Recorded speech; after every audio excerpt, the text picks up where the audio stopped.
मेरा पति घर से निकलता तो मेरा ससुर फौरन मेरे घर में आ जाता और मेरे पति के बारे में मुझे उल्टी सीधी बातें बताता रहता। एक दिन पति रात को ना आया और उस रात डर के मारे रात को ससुर के कमरे में चली गई। तौबा तौबा, फिर जो ससुर ने मेरी हालत की।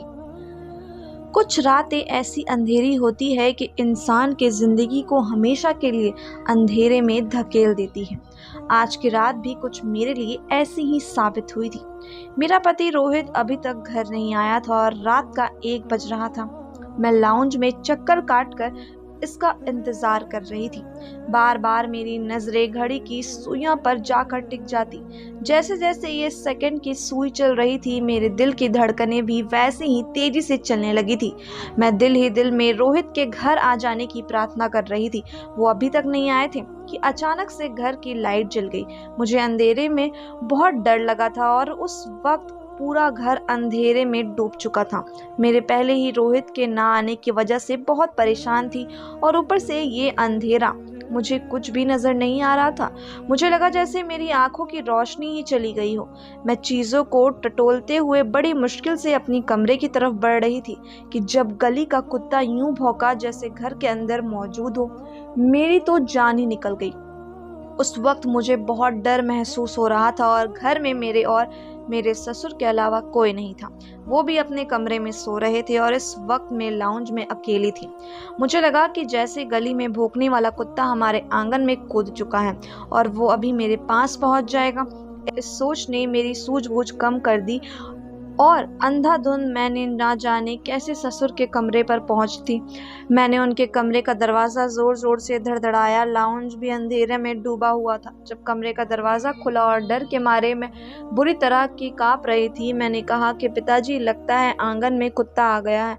मुझे बहुत डर लग रहा है। क्या मैं आपके कमरे में आ सकती हूँ? मैं उस वक्त बेहद डरी हुई थी, लेकिन शायद ये कमज़ोर लम्हा था जिसमें मैंने ये गलत फैसला कर लिया। मेरे ससुर ने मेरा बाजू पकड़ा और अपने कमरे की तरफ मुझे खींचा था और साथ ही कमरे का दरवाज़ा बंद हो गया। उसके बाद जो कुछ मेरे साथ हुआ। औरत अगर पति से कम खूबसूरत हो तो हमेशा दबी दबी ही महसूस करती है। मैं भी आजकल उसी दौर से गुजर रही थी। रोहित देखने में बेहद खूबसूरत नौजवान थे। देखने में मैं भी अच्छे नैन नक्श की मालिक थी, बस मेरी रंगत ज्यादा सुर्ख और सफ़ेद नहीं थी। इस चीज़ का एहसास मुझे शादी के दूसरे ही दिन मेरे ससुर ने मुझे दिला दिया था। सुबह जब मैं अपने कमरे से बाहर नाश्ते के लिए आई तो घर में बहुत से रिश्तेदार मौजूद थे। नाश्ते के टेबल पर मेरे ससुर और उनकी बहनें भी बैठी थी और मेरे सास इस दुनिया में नहीं थी। रिश्तेदारों में भी जो ज़्यादा मेहमान और ससुर के बहन भाइयों में से थे, उनके साथ ही मैंने नाश्ता किया और मेरे ससुर मुझसे सब रिश्तेदार का तारीफ़ भी करवाते रहे और बहुत अच्छे मिजाज के नरम दिल से मालिक थे। लेकिन कुछ ही देर में सब मेहमान वापस अपने घरों को लौट गए थे और घर में सिर्फ मैं थी और मेरे ससुर थे। रिसेप्शन में अभी बहुत वक्त बाकी था, इसलिए मेरे ससुर मेरे लिए चाय बना कर ले आए। कहने लगे कि मैंने सोचा मेरी बेटी थक गई होगी, उसे चाय बनाकर पिलाता हूँ। वो मेरे बराबर में ही सोफे पर बैठ गए और चाय का कप भी मुझे थमा दिया। फिर मुझसे कहने लगे कि वैसे तो रोहित बहुत अच्छा बेटा है, मेरा हर बात मानता भी है, लेकिन क्या है कि हुस्न परसत बहुत है। तुम वैसे तो बेटी बहुत अच्छी हो, लेकिन क्या है, अच्छा होता कि रंगत भी तुम्हारी सुर्ख सफेद होती। कहते हैं ना कि दुल्हन वही जो पिया मन भाए। अपने ससुर की ये बात सुनकर मैं तो बड़े असमंजस का शिकार हुई थी। मैंने कहा, पिताजी, मैं आपकी बात का मतलब नहीं समझी। वो धीरे से कहने लगे, दरअसल आधी रात को मेरा बेटा कमरे से बाहर आ गया था। मैं उस वक्त पानी पीने के लिए उठा हुआ था और मेरे पास बैठ गया। कहने लगा, पिताजी, आपको निशा में नज़र ही क्या आया था? आप जानते हैं कि मुझे खूबसूरत लड़कियां अच्छी लगती है, कम से कम आपको मेरी पसंद का ख्याल तो रखना चाहिए था। अपने ससुर के मुंह से अपने बारे में ये सब सुनकर मेरे दिल ही धड़कना भूल गया था। हालांकि रोहित ने रात को मेरे साथ ऐसी कोई बात नहीं की थी, वो तो मेरी तारीफ ही कर रहे थे। हाँ, ये मुझे याद है कि रात को 3-4 बजे वो कमरे से बाहर गए थे। कुछ देर बाद वापस भी लौट आए थे। मैं चुपचाप हक्का बक्का अपने ससुर की शक्ल देख रही थी। फिर मुझसे नज़र चुराकर कहने लगे, मुझे माफ़ करना, मेरी बात तो तुम्हें शायद बहुत बुरी तो लग ही रही होगी, लेकिन तुम फिक्र मत करो। मैंने रोहित को बहुत डांटा है और ये भी कहा था कि तुमसे ऐसी बात ना करे। उसने तुमसे तो ऐसा कुछ नहीं कहा ना? मैं अपने ससुर के सवाल पर बड़ी मुश्किल से ना में सर हिला पाई थी। मुझे तो रोहित की बात सुनकर शौक सा लग गया था। वो अपने पिता से मेरे बारे में बात कर रहे थे। मेरा दिमाग इस बात को कबूल नहीं कर रहा था क्योंकि रोहित का रवैया रात को मेरे साथ बहुत अच्छा था। मैं अपने ससुर की अगली बात पर चौंकी थी। वो कहने लगे, तुम्हारे सामने शुक्र है कि उसने ऐसी कोई बात नहीं की, क्योंकि मैंने उससे कहा था कि बच्ची है, उसका दिल रखना, उसका दिल ना दुखा देना। अब जो होना था वो तो हो चुका है, लेकिन बहरहाल मुझे नहीं मालूम था कि रिश्ते करवाने वाले ऐसा धोखा भी कर सकते हैं। बुरा मत मानना बेटा, लेकिन जब मैं तुम्हें देखने आया था कि तुमने मेकअप कर रखा था, उस वक्त तो मुझे तुम्हारा रंगत बिल्कुल सफ़ेद लगी थी, लेकिन असल रंगत तो। ससुर की बात पर मैं चुप की चुप रह गई थी। समझ ही नहीं आ रही थी कि क्या जवाब दूं उनको। हाँ, यह सच है कि जब पहली बार मेरे ससुर मुझे देखने आए थे तो हल्का फुल्का मेकअप मैंने कर रखा था, और आज कल तो हर लड़की ही कुछ ना कुछ सजी संवरी रहती है। मेरा रिश्ता जब रोहित के तय हुआ तो मुझे तो ये तसल्ली थी कि ननद और सास मुझे यहाँ नहीं मिलेंगे जो मुझ पर या मेरे कामों पर नुक्स निकालेंगे, लेकिन मुझे नहीं मालूम था कि शादी के अगले रोज़ ही मेरे ससुर मेरी कमी गिनवाने शुरू कर देंगे। बहरहाल मेरा दिल तो बेचैन सा होके रह गया था। जैसे ही शादी गुजारी, रिसेप्शन भी गुजर गया और शादी के दूसरे रोज़ ही मैंने किचन का काम भी संभाल लिया, क्योंकि घर में सिर्फ मेरे पति और ससुर थे। मेरे ससुर की बहुत अच्छे मिजाज के थे, प्यार से हर बात समझाते थे, लेकिन वो जो बातें मुझे रोहित के बारे में बताते थे वो मुझसे बर्दाश्त नहीं हुई थी। जैसे ही रोहित ऑफिस जाते, मेरे ससुर फ़ौरन मेरे कमरे में आ जाते। मैं उस वक्त रोहित के बिखरी चीज़ समेट रही होती तो कमरे में दरवाजे पर दस्तक होने लगती और दरवाजे खुल जाता। मेरे ससुर हंसते मुस्कुराते हुए कमरे में दाखिल हो जाते, फिर कहते, जल्दी से नाश्ता बना दो, फिर हम दोनों मिलकर बातें करेंगे। वो ही दोस्ताना अंदाज से बात करते थे। मैं थकान और नींद के बावजूद उन्हें ये तक ना कहती कि मैं कुछ देर आराम करना चाहती हूँ, कि जो चीज़ मेरे लिए उलझन का शिकार थी वो ये थी कि मेरे हर वक्त मेरे साथ साए की तरह थे। मैं किचन में काम कर रही होती तो मेरे सर पे खड़े हो जाते थे। खाना बनाती तो मुझे टोकते रहते कि ऐसे नहीं, ऐसे बनाओ, रोहित को इस तरह का खाना नहीं पसंद जैसा तुम बनाती हो। फिर कहते हैं कि एक तो तुम रोहित को वैसे भी शक्ल से नहीं पसंद है, और अगर तुमने मियाँ के मैदे को भी पार ना किया तो कैसे दिल तक पहुंचेंगी। कभी कहते कि तुम रोटी गोल नहीं बनाती, रोहित तो तुम्हारी रोटी देख कर ही खाना छोड़ देगा। हर वक्त अगर कोई सर पे सवार रहे तो इंसान झुझला कर शिकार हो जाता है। मैं भी ससुर के रवैये से परेशान हो चुकी थी, लेकिन एक बार जो कुछ मेरे साथ हुआ था, दिमाग काम करना छोड़ गया था। शाम होते ही मेरे ससुर ने कहा था कि रात को तुम्हें कहीं भी घुमाने फिरने के लिए रोहित लेकर नहीं जाएगा। जाहिर है भाई, तुम उसे पसंद नहीं हो, लेकिन तुम्हारे भी कुछ अरमान होंगे। तुम भी घर से बहुत कुछ सोच कर आई होगी, बड़े ख्वाब सजाए होंगे। चलो तुम तैयार हो जाओ, मैं तुम्हें मॉल में ले जाता हूँ, कुछ शॉपिंग कर लेना। बस वो कहने को मेरे ससुर थे, लेकिन लगता था जैसे पूरी सांस हो।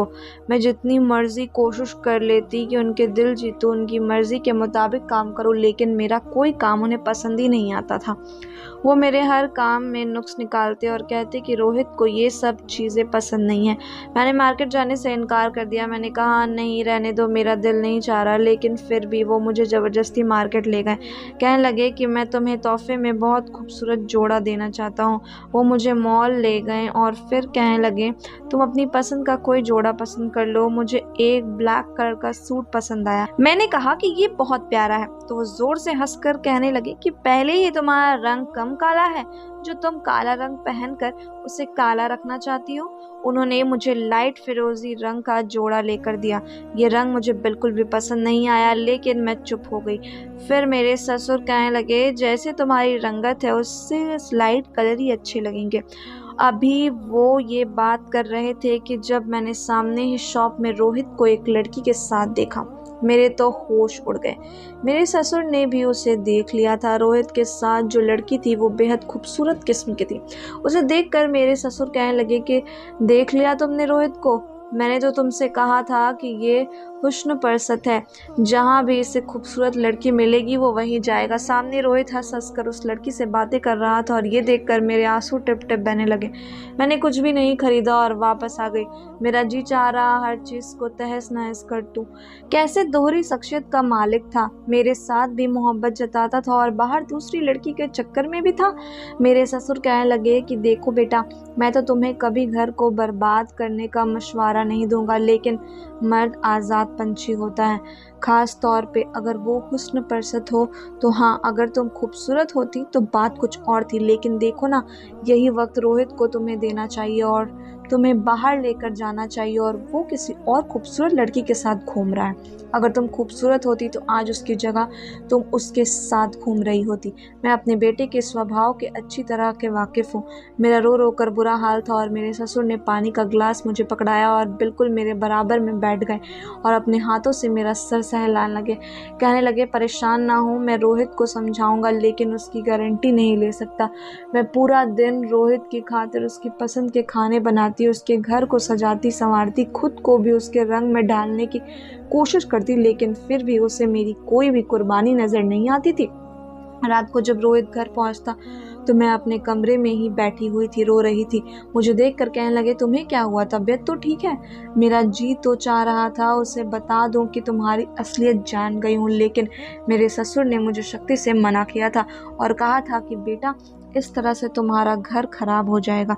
अगर रोहित को ये पता चल गया कि तुम जानती हो कि उसका बाहर दूसरी लड़कियों के साथ चक्कर है तो वो निडर हो जाएगा। मैंने सर दर्द का बहाना बना दिया। कहने लगा, चलो आओ तुम्हें डॉक्टर के पास ले जाऊं। एक तो तुम्हें पहले ही काली हो, रो रो कर तुमने और अपनी हालत बिगाड़ ली है, ज़रा भी अच्छी नहीं लग रही। मेरे गाल पर हल्की सी थपकी लगाकर उन्होंने मुझसे ये बात कही थी और ये सुनकर तो मेरा दिल जैसे धड़कना भूल गया था। मैंने कहा, अगर मैं इतनी बुरी थी तो मुझसे शादी ना करते। मेरी बात सुनकर वो गौर से मुझे देखने लगे, फिर मुस्कुराने लगे।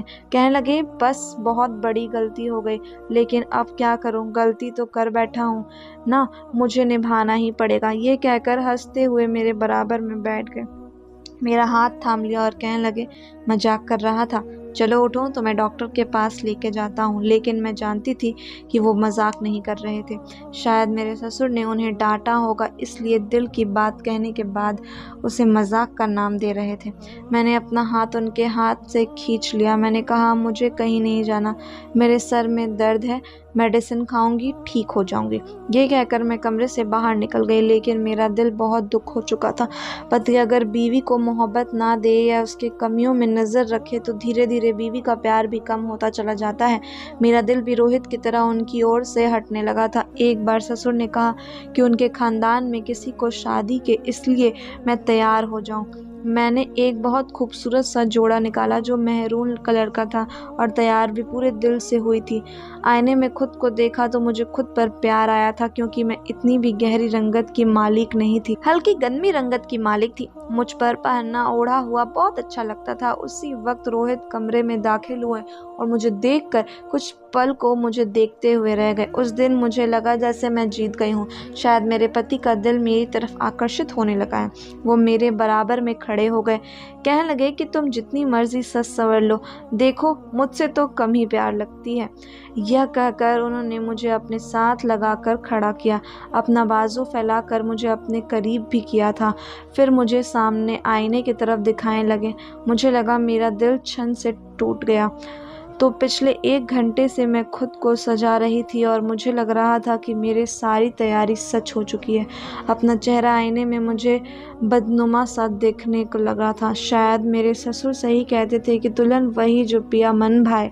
मैं फ़ौरन से रोहित से पीछे हट गई, गुस्से से अपने गहने उतारने लगी। सामने रखे टिश्यू बॉक्स से मैंने टिश्यू लिए और अपना मेकअप साफ़ करने लगी।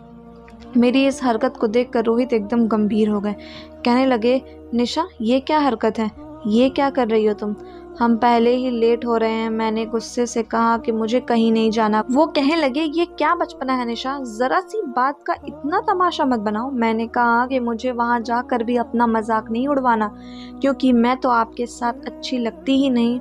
आपको लड़कियों की कमी थोड़ी है, बहुत खूबसूरत लड़की आई होंगी वहाँ पर, किसी के साथ भी अपना दिल बहला लीजिएगा। मेरा ये कहना था कि एक ज़ोरदार थप्पड़ रोहित ने मेरे मुंह पर मारा था। मैं इसके लिए बिल्कुल भी तैयार नहीं थी। मुझे रोहित से ऐसी उम्मीद हरगिज़ नहीं थी। कहने लगे कि क्या समझ रखा है तुमने मुझे, कैसी बातें कर रही हो तुम। मेरे साथ रोहित का बोलने का अंदाज़ इतना बुलंद था कि हमारी आवाज़ बाहर तक जा रही थी। मैंने कहा कि मेरे सामने खुद पर शराफत की लिबाद मत ओढ़िए करें। क्या किया है मैंने? अच्छी तरह से मैं जानती हूँ कि मैं भी बर्दाश्त कर के थक चुकी हूँ। आज जैसे मेरा सब्र का बांध टूट चुका था। उन्होंने मुझे बाजू से पकड़ा और मेरे बाजू को दबोच के रख दिया। मैं कराह के रह गई थी। मैंने कहा कि मेरा बाजू छोड़े। वो कहने लगे, नहीं, पहले बताओ ऐसा क्या करते देखा है तुमने मुझे जो तुम मेरे किरदार पर बात कर रही हो। मैं भी तुम्हारे किरदार पर उंगली उठा सकता हूँ, समझी। बहुत कुछ जानता हूँ तुम्हारे बारे में, लेकिन चुप हूँ, बर्दाश्त कर रहा हूँ तुम्हें। उनकी ज़ुबान से ये सुनकर तो मुझे लगा कोई आसमान मेरे सर पर गिर गया हो। बस इसी चीज़ की कमी रह गई थी। मैंने कहा, रोहित मुझे छोड़े। वो गुस्से से सुर्ख आंखों से मुझे देख रहे थे। कहने लगे, मेरे सब्र का इम्तिहान मत लो। ना जाने कैसे मैं तुम्हें बर्दाश्त कर रहा हूँ। 10 मिनट दे रहा हूँ, तुम्हें तैयार होकर बाहर आओ। जिस तरह से वो दहाड़ कर मुझ पर बोल रहे थे, कमरे के दरवाजे पर दस्तक होने लगी। उन्होंने मेरा बाजू छोड़ा और कमरे का दरवाज़ा खोल दिया। मेरे ससुर बड़े परेशान होकर कमरे में दाखिल हुए। कहने लगे, क्या हो रहा है? क्या ये शरीफ घरानों का तौर तरीका है कि तुम दोनों की लड़ने की आवाज़ें मोहल्ले के 4 घरों तक जा रही है? ससुर भी शायद गुस्से में थे। रोहित कहने लगे कि समझा दे इसे, अगर इसने इस तरह की बदतमीज़ी की तो मैं बहुत बुरा पेश आऊँगा इसके साथ। रोहित कमरे से बाहर चले गए तो ससुर मेरे पास आए। कहने लगे, क्या बात है? मैंने रोते हुए कहा कि हर वक्त मुझे ताने देते रहते हैं। अगर मैं इतनी ही नापसंद थी तो मत करते मुझसे शादी। मेरी ज़िंदगी क्यों अज़रीन बना दिया। मैं थक चुकी हूँ। जिस तरह से मैं रो रही थी, मेरे ससुर ने मेरा सर अपने कंधे से लगा लिया और मेरा सर सहलाने लगे। कहने लगे, चुप हो जाओ, ये तो है ही ऐसा, मैं समझाऊंगा इसे। मैं तो चाहता हूँ कि तुम दोनों का घर बस जाए, लेकिन मुझे ऐसा कुछ नज़र नहीं आ रहा। देखो बेटा, मर्द तो कभी भी समझौता नहीं करता, औरत को ही झुकना पड़ता है। तुम्हें ही हर हाल में झुकना पड़ेगा और तुम्हें सब्र करना होगा। मैं पढ़ी लिखी थी, अच्छे घराने से मेरा ताल्लुक था। इसके बावजूद मैं रोहित की हर बात पर साथ देती थी, लेकिन फिर भी अगर उन्हें मुझ में नुक्सी नज़र आती थी तो मैं क्या कर सकती थी। मेरे ससुर ने कहा कि फ़िलहाल तुम तैयार हो जाओ, खामखा बात बढ़ जाएगी। मैं दोबारा से बिना मन से तैयार हुई थी और शादी पर भी मैं चुपचाप एक कोने में बैठ रही थी। रोहित मुझे घूर के देखते रहे। कुछ दिन तो हम दोनों में आपस में बातचीत ही नहीं की। एक बार बाहर का दरवाज़ा खटका तो दरवाज़ा मेरे ससुर ही खोलते थे, मगर वो कमरे से बाहर नहीं आए। तो फिर मैं मेन गेट तक पहुंच गई। मैंने पूछा, कौन है? तो कहने लगे कि मैं पड़ोस से आया हूँ। मैंने दरवाज़ा खोल दिया। एक नौजवान लड़का था। कहने लगा, विराट साहब है? वो मेरे ससुर का पूछ रहा था। मैंने कहा कि हाँ। कहने लगा, उन्होंने मुझे घर पे बुलाया है। मैं पीछे हट गई और वो अंदर आ गया। मैंने अपने ससुर के कमरे की तरफ इशारा किया और वो वहाँ चला गया, लेकिन मेरा दिमाग उस वक्त चकरा के रह गया जब सामने गली के कोने में मेरे ससुर को मैंने घर की तरफ आते देखा। मैं हैरान रह गई कि अगर ससुर घर के बाहर थे तो ये लड़का मेरे ससुर का नाम लेकर घर में कहाँ घुस आया था। मैं उस अजनबी से कह रही थी कि वो यहाँ क्यों आया है। वो कहने लगा कि मुझे विराट साहब ने कहा था कि घर में आऊँ। मैंने कहा, तुम झूठ बोल रहे हो, मेरे ससुर तो बाहर से आ रहे हैं। अभी मैं उससे बात ही कर रही थी कि मेरे ससुर घर में दाखिल हुए। उस शख्स को देखकर मुझे अजीब सी नज़रों से देखने लग गई। नौजवान फ़ौरन से घर से बाहर निकल गया तो ये देखकर मैं हैरान हो गई। ससुर मुझे गुस्से से देखने लगे और कहने लगे कि ये कौन है, क्यों घर में आया था। ससुर के मुंह से ये सुनकर मैं तो अचंभे में आ गई। मैंने कहा, आपसे मिलने आया था, कह रहा था कि आपने उसे बुलाया है। तो कहने लगे, कुछ भी हो तुम कह दोगी कि मैं तुम्हें उसको जानती तक नहीं हूँ। ये कौन है ये? और ये सुनकर तो मेरा सर बुरी तरह घूम रहा गया।